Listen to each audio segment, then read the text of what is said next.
बिस्मिल्लाहिर्रहमानिर्रहीम। अस्सलाम वालेकुम नाजरीन, मैं हूं फयाज महमूद और आप देख रहे हैं फयाज महमूद यूट्यूब चैनल। आज हमारे साथ मौजूद हैं, कराची से ताल्लुक़ रखते हैं और बड़े ही ज़बरदस्त सहाफ़ी हैं। ख़ासकर अगर हम बात करें जो सोशल इश्यूज़ हैं, उनको हाइलाइट करते हैं और उनके लिए जो मज़लूम की हमेशा आवाज़ बने हैं। जनाब शाहिद हुसैन साहब, बहुत शुक्रिया आपका। अल्लाह ताला आपको इसी तरह इस किस्म के जो केसेज़ हैं उनको हाइलाइट करने की तौफ़ीक दे और जो दूसरों के लिए आप जो मदद कर रहे हैं, जो दूसरों के लिए एक आवाज़ बन गए, इस आवाज़ को और तवाना करें। सबसे पहले आपको मालूम है हम आज जिस केस पे बात करेंगे आप उसको डे फर्स्ट से उस केस को आप कवर कर रहे हैं और उसके एक-एक पहलू से आप वाकिफ़ हैं और उसमें जब कोई फेक न्यूज़ आती है या कोई गलत इन्फॉर्मेशन सामने आती है तो हम ये समझते हैं कि शाहिद हुसैन साहब वो सोर्स है जिनसे बात होना ज़रूरी है। तो ज़ाहिर है हम लोग यहाँ पर बैठे हैं, हमारे पास एक इन्फॉर्मेशन आती है तो उसमें सम टाइम जो फैक्ट्स हैं वो उस तरह नहीं होते जो आप बयान करते हैं। तो सबसे पहले तो मुझे आप ये बताइए शाहिद भाई कि जो निकाह खान और एक और दूसरा बंदा है जिसका ज़मानत मंज़ूर हुई है, क्या उनको जेल से रिहा कर दिया गया है? क्या उनकी रोक जारी हो गई है? और उसके बाद अगला अब उनके लिए हुक्म क्या होगा, प्रोसेस क्या होगा लॉ के मुताबिक? तभी आपका बहुत शुक्रिया। देखें, बहुत अहम इश्यू है। इसको अगर ये मैं समझता हूँ कि अगर बच्चियों के तहफ़्फ़ुज़ के लिए ख़ास तौर पर जो कवानीन बनाए जाते हैं, उस पर अगर इस केस को लेकर अमल दरामद नहीं होगा, तो इसका मतलब ये है कि फिर कभी भी जितनी भी बड़ी जद्दोजहद कर लें, कभी भी कुछ नहीं हो सकेगा। क्योंकि इस केस को जिस हद तक सोशल मीडिया के ऊपर उठाया गया है और दुनिया भर में लोगों ने आवाज़ उठाई है, तो उसके बाद अगर कोई कितनी ही बड़ी तवाना आवाज़ के साथ बाहर ना आए, मेरा नहीं ख्याल कि कभी अमल दरामद हो सके। लेकिन इस केस को होना बहुत ज़्यादा ज़रूरी है। अब जहाँ तक हम निकाह खान और गवाह की बात करें, तो निकाह खान और गवाह का जो जुर्म है, Sindh child recent marriage act के तहत पुलिस ने उनका जो रोल साइन किया उनको सिर्फ़ निकाह की हद तक, यानी कि वो अगवा में मुलव्वस नहीं थे, बच्ची को बहलाने-फुसलाने में मुलव्वस नहीं थे। उनका एक रोल था कि उन्होंने एक जालसाज़ी से, या एक बच्ची आई कम उम्र, उसका उन्होंने निकाह पढ़ाया, एक ने गवाही दी। उस हद तक मुल्ज़मान की ज़मानत को मंज़ूर किया गया है। बाकी जो 2 मरकज़ी मुल्ज़मान हैं, वो अब भी जेल में हैं, लेकिन जो असगर और गुलाम मुस्तफ़ा थे, निकाह खान और गवाह, इनको जेल से रिहा कर दिया गया है, क्योंकि 3 साढ़े 3 महीने से ये जेल में थे और सबसे पहले यही 2 मुल्ज़मान थे जो गिरफ्तार हुए थे और पुलिस ने इनको कराची से ही गिरफ्तार किया था और ये जेल सेंट्रल जेल कराची में थे। ज़हीर और शब्बीर तो अभी समझ लें कि 10-15 दिन ही हुए उनको जेल गए हुए, लेकिन ये तकरीबन साढ़े 3 महीने से जेल में थे। बाकी जो दीगर मुल्ज़मान हैं, ज़हीर और शब्बीर, उनकी दरख़्वास्त ज़मानत पर दलाइल मुकम्मल हो चुके हैं। 14 सितंबर को जो है वो उन दरख़्वास्तों पर फ़ैसला आएगा। लेकिन केस काफ़ी दिलचस्प मरहले में दाख़िल हो चुका है। अब ये देखना है कि जो सिंध के कवानीन हैं, क्या उस पर अमल दरामद करने के लिए क्या अदालतें भी उसी तरह ही सोच रही हैं या काम करेंगी जिस हद तक हुकूमत ने ये कानून साज़ी की है।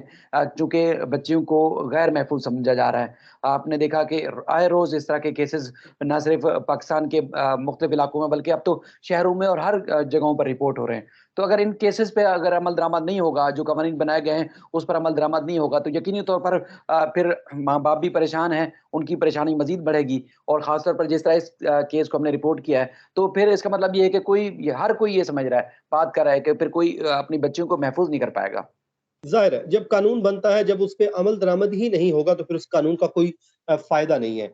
अच्छा, ये जो ज़हीर और शब्बीर हैं, दोनों भाई हैं, इनकी दरख़्वास्त ज़मानत पर फ़ैसला महफ़ूज़ हो गया है। आपके जो सोर्सेज़ हैं अदालत में, वो क्या बताते हैं कि कब तक इनका जो है फ़ैसला आ जाएगा और जेल में इनकी क्या सिचुएशन है? जेल में कोई आपकी ज़राए से बात हुई है कि वहाँ पे इनका एटीट्यूड कैसा है, रवैया कैसा है?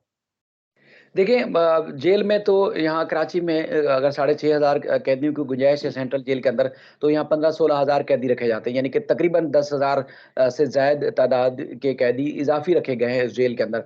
तो आप अंदाज़ा लगा सकते हैं कि जेल के अंदर कैसी उनकी खातिर तवाज़ुन हो रही होगी।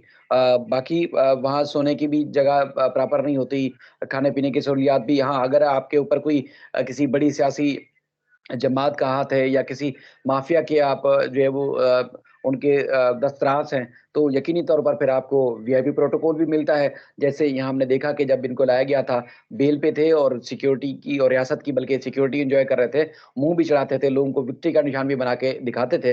उसके बाद फिर इनकी जो ज़मानत है, ज़मानत के ऊपर जो चूँकि 364 ए लगा हुआ है, अभी सिंध हाई कोर्ट ने भी 364 ए के ऊपर कोई फैसला नहीं दिया, क्योंकि चालान को भी चैलेंज कर दिया गया है उनके वकील की तरफ से, मुल्ज़मान के वकील की तरफ से, कि जो चालान मंज़ूर किया गया है, उसमें कानूनी नुकात को नज़रअंदाज किया गया है।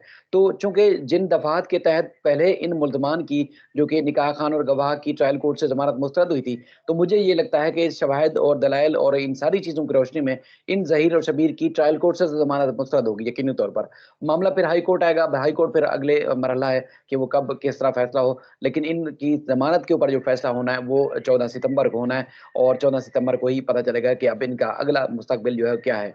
बाकी जो 12 सितंबर की तारीख है यानी कि कल की, उसमें पुलिस ने 6 मुल्ज़मान, जिसमें मुल्ज़मान की वालदा नूर बीबी, राय खुर्रम और वसीम, इसके अलावा 6 मुल्ज़मान हैं टोटल, जिनको पुलिस ने अदम गिरफ्तार ज़ाहिर किया था चालान में और माज़ूरी ज़ाहिर की थी कि वो मुल्ज़मान को गिरफ्तार नहीं कर पाए। तो उनकी अदालत ने नाकाबिल ज़मानत वारंट गिरफ्तारी जारी किए थे। अब कल ही पुलिस ने ये रिपोर्ट पेश करनी है कि जो मफ़रूर मुल्ज़मान हैं, मरकज़ी मुल्ज़मान की वालदा समेत उनकी गिरफ्तारी के लिए क्या इक़दामात किए गए हैं। अब तक की इत्तलात के मुताबिक पुलिस ने कोशिश ही नहीं की उन मफ़रूर मुल्ज़मान को गिरफ्तार करने के लिए। अब कल यकीनी तौर पर ज़हीर और शब्बीर को जेल से ट्रायल के लिए पेश किया जाएगा और उसके बाद फिर इन मुल्ज़मान के हवाले से जो भी प्रोग्रेस रिपोर्ट होगी पुलिस की तरफ से अदालत में पेश की जाएगी। बाकी ख़ास तौर पर अगर देखा जाए, चूँकि 375 जो चालान में पुलिस ने शामिल किया था और ट्रायल कोर्ट ने उसको निकाल दिया था, बाकी सेक्शन के तहत चालान मंज़ूर कर लिया था, उसको मुल्ज़मान की तरफ से हाई कोर्ट में चैलेंज किया हुआ है और उसकी अच्छा, समाअत फ़र्द जुर्म कब आयद होगी? फ़र्द जुर्म कब आयद होगी? कोई तारीख मुकर्रर की है?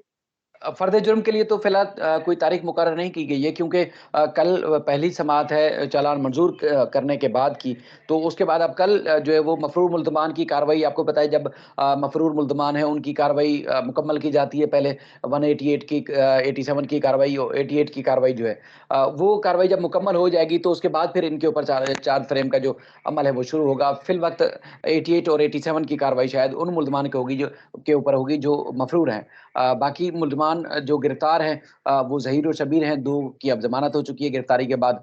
तो अब 4 मुल्ज़मान संभलने की गिरफ्त में और 6 मुल्ज़मान, टोटल जो 10 मुल्ज़मान हैं वो इस केस में रखे गए हैं।